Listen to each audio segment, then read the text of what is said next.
What is equivalent fractions and how to solve equivalent fraction?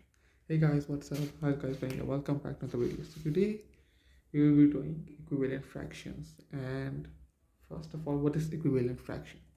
Equivalent fraction is a part of the whole number, and the common fractions are written in the form of, first here it will be written as a form of a divided by b, and the number on the top can be any number and is called a numerator. So this is a numerator, and the below number is a denominator.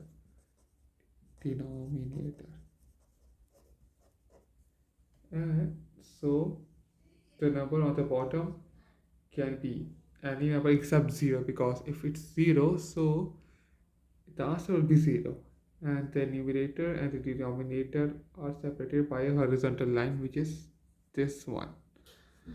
So now if you multiply or divide both the numerator and the denominator by the same number, the new fraction is represented the same amount of the whole as the original fraction. So this is known as equivalent fraction.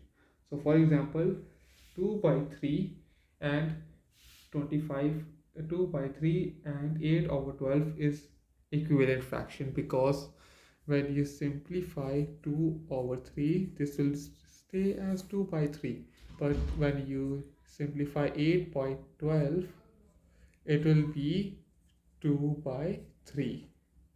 So this is one of the ways how equivalent fractions are calculated. Now one other example is if we have 3 over 15, and the equivalent fraction for this is 1 over 5, because 1 over 5 is simpler form of 3 over 15. So this is how we will calculate the equivalent fraction.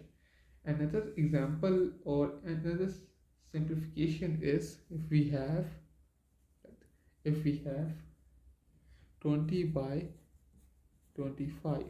So the simplified of number of this is 20 will be divided by 5, which is 4, and 25 divided by 5 is 5.